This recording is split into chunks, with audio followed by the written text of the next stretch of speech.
اور بیٹا باہر بیٹھا ہے. بیٹے کو غرض نہیں ہے کہ واپس آ جائے. انہوں نے کہا کہ بہتر ہے کہ اس نہج پہ چلیں گے ہیں کہ آگے بھی چل سکیں, یعنی کہ آگے چلنے کی پیپلز پارٹی جو ہے وہ اس وقت کوشش کر رہی ہے کہ نون لیگ کے ساتھ اتحاد بنا لیا جائے اور مل کر حکومت بنائی جائے اور مل کر کھایا جائے. یہ زرداری صاحب کا فارمولہ ہمیشہ سے رہا ہے اور ان کے ہوتے ہوئے ان کے تعلقات کسی کے ساتھ خراب نہیں ہو سکتے اور سیاست کا سلطان ان کو جناب کہا جاتا ہے. اور پھر دوسری جانب اعجاز امیر صاحب جو ہیں انہوں نے جو سب سے امپورٹنٹ بات کی ہے, ایک جانب تو جناب جو طاقتور شخصیات کے جن کے مناسب ہیں وہ صحافی, وہ یہ بات کرتے ہیں کہ عمران خان صاحب جو ہیں ان کے لیے اب موت ہے.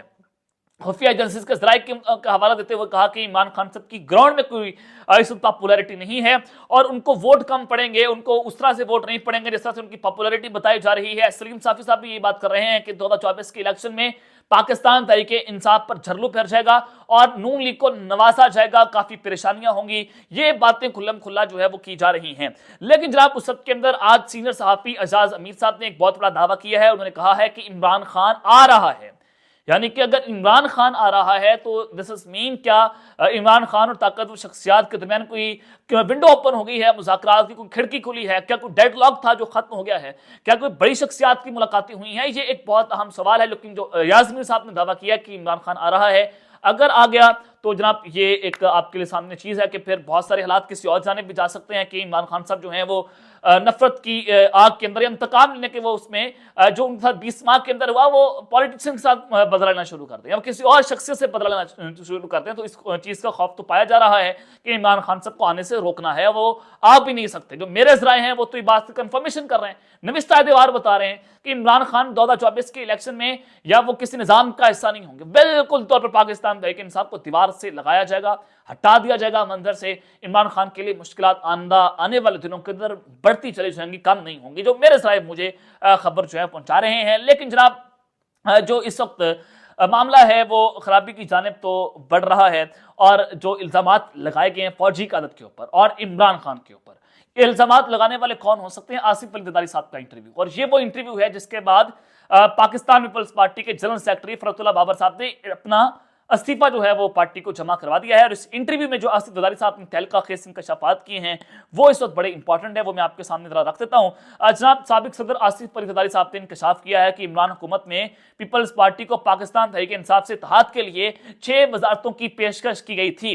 یعنی کہ عمران خان نے پاکستان تحریک انصاف میں پیپلز پارٹی کو پیشکش کی تھی کہ آپ ہمارے ساتھ آئیں اور اتحاد کر لیں. کیا یہ سوال پیدا ہو سکتا ہے, کیا اس کے اوپر آپ کوئی سوچ سکتے ہیں کہ عمران خان پیپلز پارٹی کے ساتھ بیٹھنے کو تیار ہو جائے گا؟ اگر عمران خان سے بیٹھنے کو تیار ہو جاتے تو وہ پی ڈی ایم کی حکومت کے ساتھ بھی پھر بیٹھ جاتے, پھر اس کے ساتھ نیگوشیٹ کر لیتے. لیکن عمران خان صاحب نے ٹیبل ٹاک کرنے سے صاف صاف انکار کر دیا تھا. عمران خان کو نہ نکالتے تو وہ ایک فوجی کے ذریعے آرو الیکشن کروا کر 2028 تک حکومت بنا لیتے. یہ ایک پلان موجود تھا کہ عمران خان صاحب ایک فوجی کے ذریعے ڈائریکٹ, یہ مبینہ طور پر ان کا جو اشارہ ہے وہ جنرل فیض حمید کی جانب ہے کہ عمران خان صاحب ان کو آرمی چیف بناتے. اور یہ بیشتر بار پاکستان مسلم لیگ نواز کے سینئر رہنما بھی اس پر بات کر چکے ہیں کہ عمران خان صاحب جو ہے ذاتی نظام بنانا چاہتے تھے, وہ جنرل فیض حمید کو آرمی چیف بنانا چاہتے تھے اور ان کے پاس اگلے 10 سال کا پلان موجود تھا اور وہ اگلے 10 سال ہمارے اوپر رول کرتے. تو یہ اس وجہ سے تحریک عدم اعتماد لانا اس وقت بہت ضروری ہو چکا تھا اور ان کو تحریک عدم اعتماد سے ہٹا کر پھر ہم نے ان کے ایک پلان پر چکنا چور ان کو کر دیا. یہ آصف زرداری صاحب نے ایک بہت اہم انکشاف کیا ہے اور انہوں نے کہا کہ جناب آصف زرداری صاحب نے کہا کہ پاکستان دنیا میں عمران خان کی وجہ سے تنہا ہو گیا تھا. عمران خان ملکی معاشرے کے دشمن تھے اور عمران خان کو نہ نکالتے تو وہ ایک فوجی کے ذریعے 2028 تک حکومت بنا لیتے, پھر 1 کلو دودھ کے لیے ٹرک بھر کر پیسے لے جانا پڑتے. یعنی کہ انہوں نے پیسے لگانے کا انکشاف بھی کر لیا ہے اور ان کا کہنا تھا کہ یقین ہے کہ اگلے الیکشن 8 فروری کو ہوں گے, ان کی جماعت ایکشن میں ہے. اور طویل درانی کا انٹرویو ہے جو کیپٹل ٹاک میں احمد میر صاحب کے ساتھ جو انہوں نے ریکارڈ کیا ہے وہ آپ اس کو دیکھ بھی سکتے ہیں. لیکن جو سب سے امپورٹنٹ بات ہے کہ آج جناب ایک فارمیشن کمانڈرز کانفرنس ہوئی ہے جی ایچ کیو میں, ایک طاقتور ترین یہ بیٹھک ہوئی ہے. اس بیٹھک میں بہت اہم فیصلے ہوئے ہیں, یہ تب ہوئی ہے جس کی ٹائمنگ امپورٹنٹ ہے اور پاکستان اس وقت بڑی نگرانی صورتحال میں ہے. الیکشنز قریب ہیں, سیکورٹی کی صورتحال ہے, سپریم کورٹ کا معاملہ ہے, جنرل فیض حمید کا کیس ہے, جناب جو فیض آباد دھرنا کیس ہے, ٹاپ سٹی کیس ہے, بہت سارے معاملات ایک وقت پر جناب کھڑے ہو چکے ہیں. اور اس وقت فلسطین کا مسئلہ, کشمیر کا مسئلہ, افغان ایشو ہے, یہ بہت ساری چیزیں ملا کر آج جنرل آصف علی صاحب نے ایک فارمیشن کمانڈرز کانفرنس کی ہے اور ان کے اعلانات نے تھلی مچا کر رکھ دی ہے.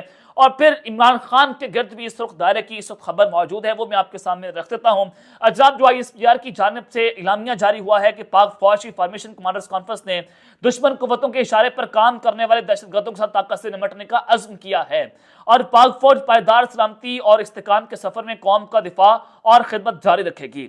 ISPR کے مطابق army chief general Asim Munir کی زیر صدارت 82ویں فارمیشن کمانڈرز کانفرنس کا انعقاد ہوا، اور کانفرنس میں مسلح افواج کے افسران اور جوانوں اور قانون نافذ کرنے والے اداروں کو خراج تحسین پیش کیا گیا۔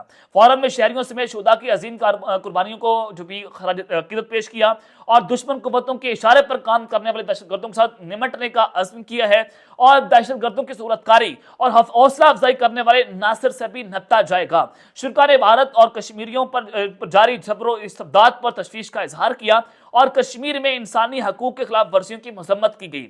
شرکاء کانفرنس نے عزم کا اعادہ کیا کہ پاکستان کشمیریوں کی سیاسی، سفارتی اور اخلاقی حمایت جاری رکھے گا، اور مسئلہ کشمیر کا دائمی حل صرف کشمیریوں کو حق خود ارادیت میں دینے میں ہے۔ پاکستانی عوام فلسطینی عوام کی مکمل سیاسی اور سفارتی اور اخلاقی حمایت کرتا ہے۔ پاکستان 1967 سے قبل سرحدوں پر فلسطین کی مکمل حمایت کرتا ہے۔ فورم نے کہا کہ پاک فوج پائیدار استحکام اور سلامتی کے سفر میں قوم کا دفاع اور خدمت جاری رکھے گی۔ فارمیشن کمانڈرز کانفرنس نے بجلی چوری اور ون ڈاکیومنٹ رجیم کے نفاذ کے لیے حکومتی اقدامات کی حمایت کی ہے، اور فارمیشن کمانڈرز کانفرنس نے غیر قانونی اور غیر ملکی جو تارکین وطن ہیں، جو افغان مجاہدین ہیں، یا پھر افغان جتنے بھی جناب ان کے لوگ پاکستان میں بس رہے تھے، ان کو جناب جس طرح سے نکالا گیا ہے، اس اقدامات کی بھی حمایت کی گئی ہے، اور قومی ڈیٹا بیس کی حفاظت اور غیر قانونی سرگرمیاں روکنے کے لیے مختلف شعبوں میں حکومتی اقدامات کی حمایت کی گئی ہے۔ چیلنجز کے باوجود گزشتہ کچھ مہینوں میں پاکستان میں اضطراب اور غیر یقینی کی صورتحال میں کمی آئی ہے۔ یہ دس از ویری امپورٹنٹ کہ پاکستان میں گزشتہ کچھ دنوں میں اضطراب تھا، غیر یقینی کی صورتحال تھی۔ اب یہ آپ نے اس پر غور کرنا ہے کہ یہ صورتحال کس کی وجہ سے تھی۔ یہ صورتحال جو ہے وہ پھر اشارے جاتے ہیں عمران خان صاحب کی طرف، اور پاکستان میں امید، اعتماد اور استحکام میں اضافہ ہوتا ہوا نظر آ رہا ہے۔ اور اگلی لائن بڑی امپورٹنٹ تھی اس اعلامیہ کی، جو کہ آخر میں لکھی گئی، ذاتی مقاصد کے لیے مایوسی پیدا کرنے والے عناصر کی کوششوں کو شکست دی جائے گی۔ ذاتی مقاصد کے لیے مایوسی پیدا کرنے والے عناصر جو ہیں، ان کی کوششوں کو شکست دی جائے گی، یعنی کہ یہ آپ نے سمجھنا ہے، اور ڈاٹ سے ڈاٹ کنیکٹ کرنے ہیں، اور صورتحال سے میچ کرنا ہے کہ اس وقت ہواؤں کا رخ کس کے خلاف ہے، وہ عمران خان صاحب کے خلاف ہے۔ اور بات آپ نے سمجھنی ہے کہ ذاتی مقاصد کے لیے اب ان کو شکست ہونے والی ہے۔ عمران خان صاحب کا گھر جو ہے وہ سرخ دائرہ اس لائن کے اوپر لگایا گیا ہے، اور ان عناصر کو پاکستان کی عوام کی حمایت سے شکست دیں گے، ان عناصر کو پاکستان کی عوام کی حمایت سے شکست دیں گے۔ یہ جناب اعلان جو ہے وہ اس فارمیشن کمانڈرز کانفرنس میں کیا گیا ہے۔ تو یہ اب تک کی ڈیٹیل میں نے آپ کے سامنے رکھی ہیں۔ اب تک کے لیے اتنا ہی، اپنا خیال رکھیے گا، اور اس طرح اپنا لازمی خیر خیال آنے کے بعد پاکستان زندہ باد۔